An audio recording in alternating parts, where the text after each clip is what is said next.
How are you? Good to see you. This is the Vehicles of the Valley podcast. I am Lucas Wilson, right? And this man right here, Here he is. that's Mr. Josh Spencer. Hi, everybody. What he's doing right now I'm is looking for this screenshot I took today for one of our topics of discussion. Anyway, I can't find it. I thought I took a screenshot, but you know, there's like a million videos on YouTube with like auto pundits, right? Or, you know, the guys think they know the car business. Oh, so I yeah, see this God bless video today that was just posted 6 days ago. It already had 1 million views. what kind of crap is that? And they're saying dealerships are getting what they deserve. And he had signs of like cars going for 50% off. What? I know. So I'm watching, and I'm looking at this. I'm like, dude, 1 million people have viewed this, and it could not be further from the truth right now.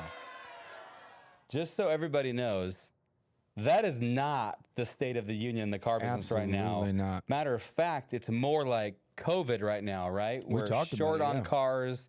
Used cars are going up in value. I mean, sure, you know, Ford's doing employee pricing and things like that. They had a lot of inventory on ground. But yeah, it's not. There's no collapse. There's no of the car 50% business right off. now. You know, matter of fact, we're actually worried about the opposite, right? Yes. You know, fortunately for our brands, for Kia, for Mitsubishi, and for Mazda, they've committed to no price increases as of yet with tariffs. They're absorbing the difference. They've committed to shipping all of our inventory like normal. But there are other OEMs for sure. You know, Volkswagen's already talked about it. I know Land Rover for sure that have stopped shipments to the U.S. because of tariffs, or they've already committed to raising pricing starting in May 1st. And there's a lot of variables. I mean, we'll see what happens here, but yeah, it feels a little more like a COVID situation. Yeah, I mean, I agree. I agree 100%. It's getting to the point where there's a lot of misinformation out there. Yeah, right? there's a lot. Where people are talking about nonsense like 50% off. Right. That Wouldn't just be nice. that just makes me giggle a little bit. It's a little 'cause funny. 50% off's never even ever been a thing. No. Hey, reality is Ever. I still feel like there hasn't been a better time to buy a car. Right? I mean, agree. cars are expensive, no question. So are houses. So is everything else. In case you haven't checked yet, eggs are like $10 a dozen. Right. But everything's expensive. And, you know, no matter what happens with this administration or the next, I mean, you know, they may slow inflation, but prices don't go down. I mean, this is where we're at, and things will only continue to inflate, hopefully at a lesser rate. But cars will never be this cheap again. No, and that's true. That's true today, and it'll be true tomorrow and the next day. Like every day you wait, it just gets more expensive for you to make that choice or to take that leap. You know, but I think a good thing for consumers right now is trade-ins. Trade-ins have gone up quite a bit in the last, my gosh, yeah. I don't even know, 60 days or so. So I guess that would be, to me, the biggest advantage is if you can still get a new car for under MSRP. I mean, there's a few outliers out there that are, you know, saying, oh, tariff prices, we have to charge over MSRP. We will never do that. Nope. And that's not true. But, you know, if you can get a good deal on a new car, and right now you can get, you know, 10, 20% more for your trade than what it was worth just last quarter, Absolutely. that's a great time to buy a car. For sure. And we will pay the money for those trades. Absolutely. We need them. Because we are moving metal every day. Every day we are looking for ways to continue to push the needle without sacrificing customers' experience. It is very important that we continue to increase our volume both on new car sales and used car sales. But with new car sales, we get these wonderful trades. The trades you have sitting in your driveway, the trade that you may love, but you're like, they're not going to give me enough for it. You'd be surprised. Oh my gosh. Everybody always is. And don't get burned out. I mean, I'm sure everybody has had a situation in the past or an experience in the past where somebody's tried to lowball you on a car that you like, whether it had sentimental value or you were just educated and you knew it was worth more than that. And make no mistake, there are still players out there that will try to do that. You know, one thing that we will always do is give you fair value for your trade. Matter of fact, you don't have to buy a car from us. If you want to just sell it to us Say and what? take the higher dollar and go buy a car somewhere else if it's something something that we don't have, we're still willing to pay more than the next guy. Hey, but listen, we have it though. Yeah. Just in case you're wondering, we do have it. We do have it. Yeah, we have for sure. gosh, we got to be one of the biggest used car dealers in Arizona now. We have 800 or so, 830 used cars in stock right now. That's right now. And that number changes drastically every day. Working on getting to 1,000. Yep. But when you sell 650 a month, it's really hard to maintain that pace. I mean, we have to acquire almost 30 cars a day That's true. just to maintain Seriously. our sales pace. It's a hard thing to wrap your head around, but yes, that is a conservative number for our auto group to continue to have the choices we have for our consumers and to have the volume amount of sales that we do. 30 cars, 30 pre-owned, just pre-owned, guys. 30 pre-owned cars a day are necessary for us to continue to stay where we're at, you know. Tell them how we play the volume game.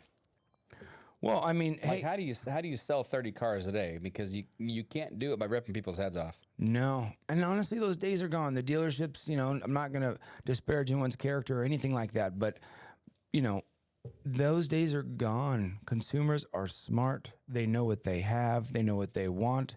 In most cases, a customer comes in to buy a car, they're going to know more about it than the sales professional, right? Oftentimes, yeah. And that's okay. There's nothing wrong with that because we have here at the Mark Auto Group, we don't play those games. We play the volume game. That means we operate on razor thin margins, very small, tiny little gap, which usually gets sucked up when we pay too much for your trade. And we sell in high volume, right? We're selling units every single day.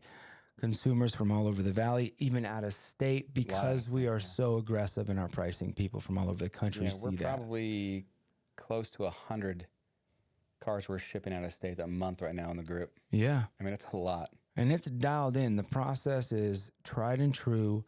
It's something that we have put together over the last few years, especially during COVID. That's when it really turned up, and we developed all types of systems and procedures in place to protect you, the consumer, first, and also the dealership. But mostly, it just makes it a very smooth process. If you're sitting in, you know, Yellowstone, right? Was it Wyoming where Yellowstone is supposed to be? Montana. I'm having pictures. I just finished 1923, so Okay. I'm all jacked up with Yellowstone right now. There's people there right now, and Sure. they might be looking for the truck that we have. We can help those people, and we can help them with a very smooth and seamless process. It's just, again, it's a part of the volume game, something that I had no idea existed until I came to work at the Auto Group, you know, so many years ago. It's been a minute. It has been a minute. And it allows our sales professionals the peace to know that we're taking care of every single customer as if they were family. Because I remember coming up in the car business way back when, and you'd bring a friend in, and you felt the overwhelming urge to tell your manager, "This is my friend." Yeah, please. This Like is my 30 mom. times. Yes. Forgive me, but I really need to take care of her. I remember that. I did not like that car business. I got fired from a dealership because my brother came to buy a truck. This was in like 2010. Okay. My brother came to buy a truck, and I said, "Hey, boss, this is my brother. You know, we have the same mom, brother. So if you could do me a favor, if you could just help me out, you know, I'm not trying to like, you know, give away the house, but just help me out." And it was a ridiculous offer. It was something that where like the $30,000 truck would have cost $100,000. And I was like, That's what your manager gave you? yes, Just out of spite because you asked? I guess. I don't know. That's so and I cool. was like, man, you Rude, heard man. when I Not said it was cool, my rude. brother. It was my brother. And he's like, I well, wonder if that guy's still in the car business. no, he probably has Probably not. high blood pressure. And Oh, I'm sure. That's just the typical old car guy. yeah, that's, Super high strung, figure it out. If Which- they leave, you leave with them. yeah, that's it. I mean, we don't operate like that anymore. That's, No. you know, I mean, I guess that's kind of been our topic today is what do we do? How do we do it? And what sets us apart from the rest of the competition out there? Because Yeah. it is getting crazy. Well, our big change was in 2014, as you know, and it was a big shift. I mean, there was not a lot of players doing one price. So when we went to a one price model, you know, razor thin margins, but we'll make up in big volume. But you got to think, we had to change pay plans, non-commissioned sales staff. We lost a lot of really good salespeople that just sure. didn't believe in it. It took 5 years of trial and error to get people to buy in.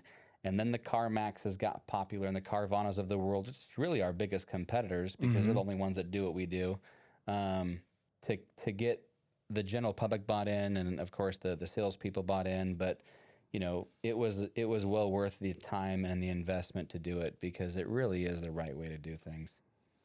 Yeah, and it's more fun, right? Like you don't have to worry and sweat the old school negotiations and the playing the cat and mouse game, and that stuff sucks, man. Nobody wants to do that anymore. Yeah, not only do people not want to do that, most people aren't going to stand for that if you even attempt it. You know, they'll tell you right up front, "I'm not doing this back and forth stuff. I told you what I want, and you're going to give it to me." And you're just like, "All right, cool, man. As long as it makes sense, that sounds great." Yeah, and it's been a fun ride. And people get kind of, like at first, a lot of people are like, "What? What do you mean? No, you're going to pull something. Someone's going to come out. Someone's going to talk to me." And the next thing you know, you're shaking hands and congratulating them. They're like, "This was great. Thank you so much for this. I'm going to tell everybody." There is still a small crowd, and it's like typically the over 50 crowd that has that old negotiating, like if I don't win something, it's not a good deal stigma, right? Yeah. I had a guy like that the other day, offering him top dollar first trade more than anybody else in town. He came in with a Carvana offer, a CarMax offer, all this stuff, and we beat everything by a couple $1,000. But if he couldn't negotiate on that, he didn't feel like he won. And I get it. There's still a few people out there like that. They gotta win. But I promise you, we're making our best effort up front. Yeah, every single time. And the truth is like everybody wants to win, but would you rather be right or would you rather be happy? I just want you to be happy and in the car that you deserve, the car that you want. And you can feel like you win too. Right? I mean, yeah, it's true.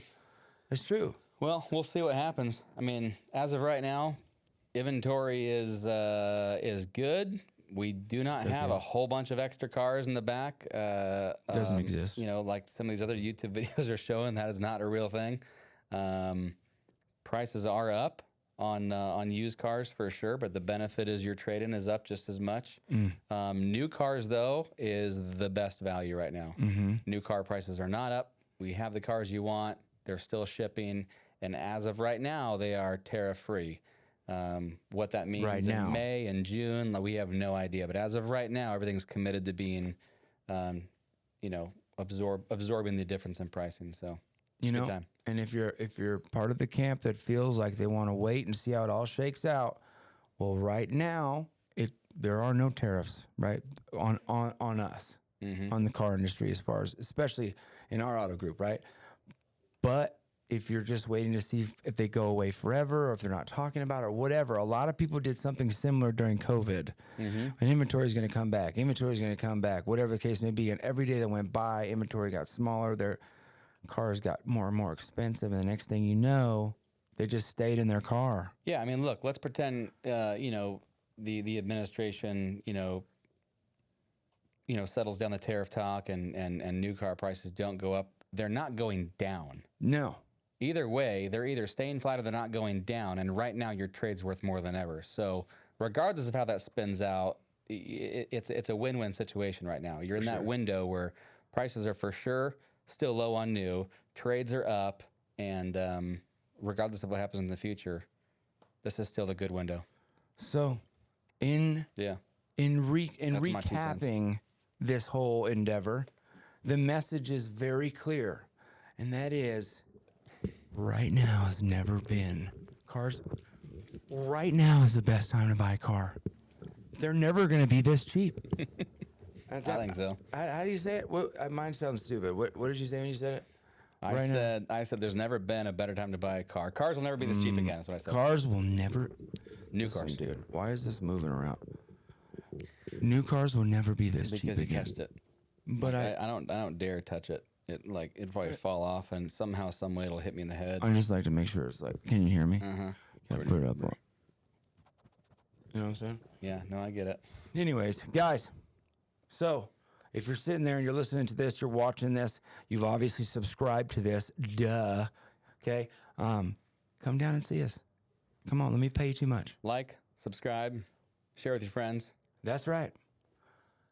Everyone should know about the Vehicles of the Valley and the Josh and Lucas duo. Send in comments if there's any topic you want us to discuss, any secrets about the car business you want to know about. We're happy to discuss it. We want to be fully transparent. You know, we want to be your friends in the car business. And I'll tell you what, if I had a friend in real estate, I'd want him to fill me in with things and you know, a doctor in the family, whatever it may be. We want to be that for you in the car business. So let us know what we can answer for you, and we're happy to do an episode on it. I would love that. That's a great idea. Give us some good stuff that nobody's giving you the answer on. We'll give it to you right away. Fire it off. Let's go. Guys that are actually in the car business.